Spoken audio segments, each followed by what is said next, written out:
One Focus Radio. Welcome to the show, it's Dyer's Daily. Keeping in the know, it's Dyer's Daily. We've got chat, we've got discussion, nice and slow, ain't no rushing. Reading emails and events, sometimes he makes no sense. It's time to start the show, it's Dyer's Daily. He'll be there in a mo, it's Dyer's Daily. We've got plays, we've got interviews, even stuff that's in the news. Local and otherwise, come and try it on for size, it's Dyer's Daily. Welcome to this edition of Dyer's Daily for the 13th of November 2018. My name's Jamie Dyer and I'm here to talk today about social media. What do we do with it and what's it going to be like in the future? Think of the children. But before we get to that, let's have a listen to some promotions for podcasts from other creators. Take it away. Was A Quiet Place inspired by Signs, It Comes at Night, and War for the Planet of the Apes? Was Ready Player One influenced by Avatar, Wreck-It Ralph, and The Last Starfighter? Is The Hurricane Heist more influenced by Sharknado or Geostorm? These are the kinds of questions my guest co-hosts and I discuss on my podcast, Piecing It Together. Every week we look at a new movie and try to figure out what other movies inspired it. Whether it's the story, the character development, tone, or even use of music. Every movie was influenced by something that came before it, and we want to figure out what. Check out Piecing It Together on your favorite podcast app or check us out on piecingpod.com. You can also follow us on social media at piecingpod. Piecing It Together is a part of the All Points West podcast network. Have you ever been reading through a stack of comics and thought, maybe I should see what this Arkham Asylum game is all about?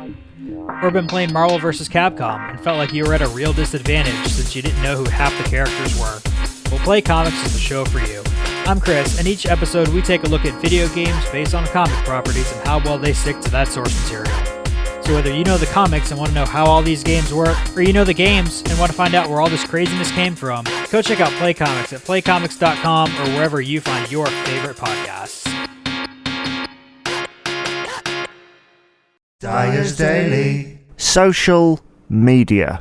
Just those two words conjure up a million images, thoughts, and phrases associated. You know, they just absolutely, everyone's got a kind of a thought on the subject of social media. In fact, most people out there are on some form of social media these days, and it has existed a lot longer than people give it credit for. I mean, anyone remember MySpace? What about those forums that were about 20 years ago, like fan forums and stuff? Could that not be seen as some kind of social media?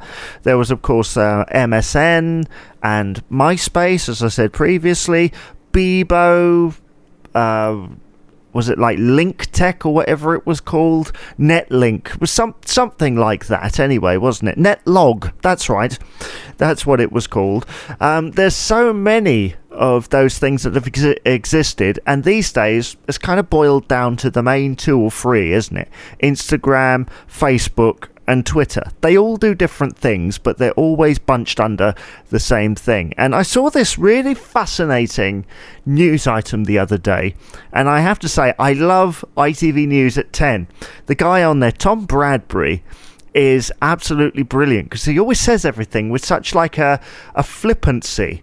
And I don't know whether it's intentional. Certainly what you might call fluff pieces that aren't sort of hard news, he says with a certain area of flippancy, as though he's kind of saying to himself, I'm getting paid for this. That's all that's important. And this story really touched me because it was all about our social media usage. They've actually done research into this stuff. And because of all the Cambridge Analytica stuff, and the thing about privacy, it's all tightened down and got a lot more more difficult to track other people's data. Not that people were looking for any reason, but it's become a lot trickier to find stuff out. You have to dig deeper. I tried to find something out earlier this week and they were like, we can't tell you that, even though they told me very similar things about a year ago. And it's all because of that new policy that was brought out in Europe, and a lot of things have come out about that, and it's become this big thing. But social media, Facebook in particular, I've always found a really interesting beast, because years ago, before any advent of social media or internet or anything else, number one, you went out and spoke to people and you went to groups and you did things, and that's still kind of done now.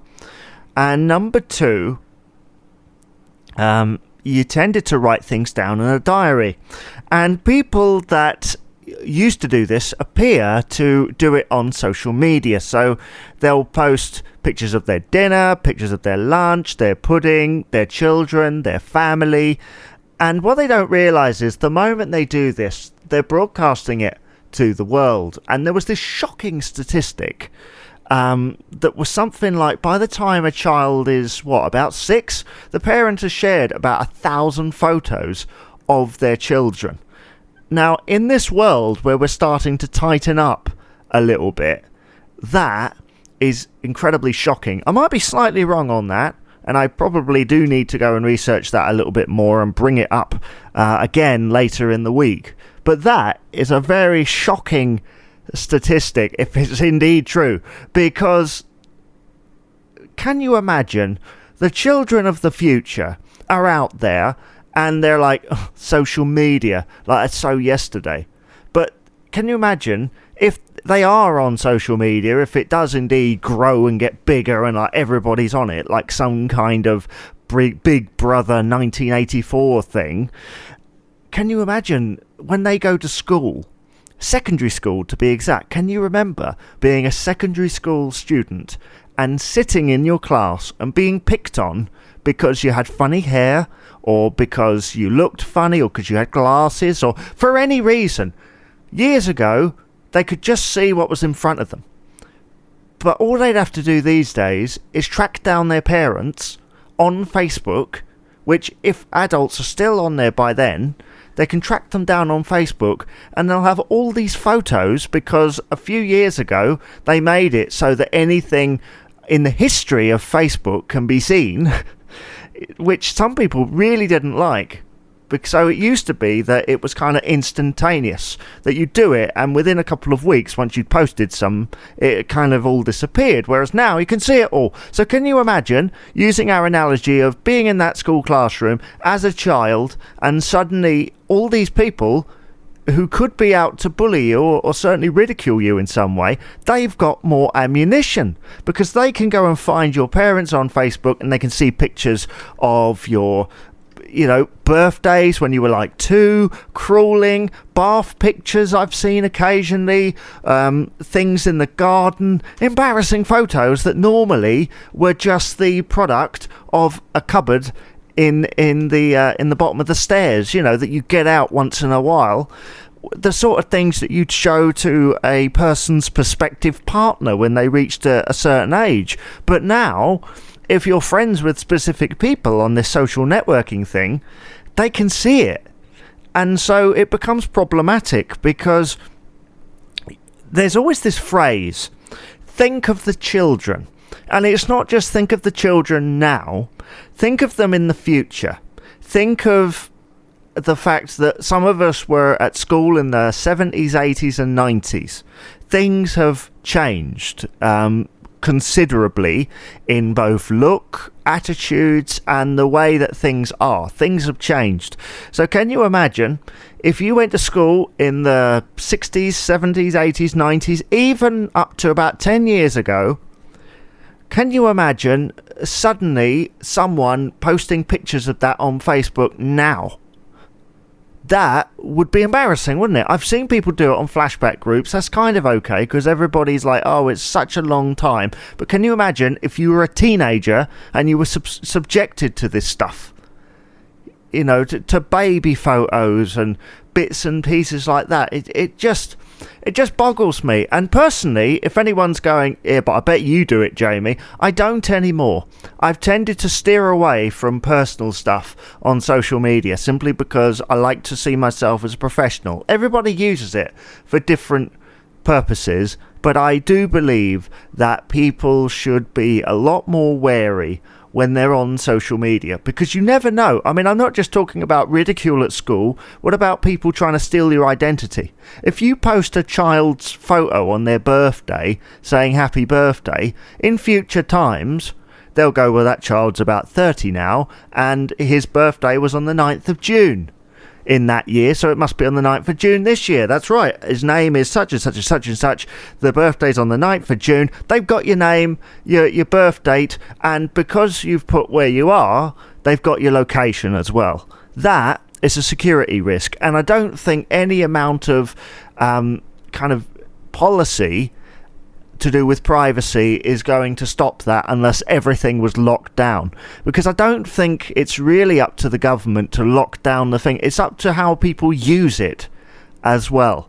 And I think we do need to become more savvy, because I remember when we were on the internet for the first time, everybody was wary. Don't type my name into there because people can see it. Suddenly we've suddenly turned off those blinkers and gone a lot more open.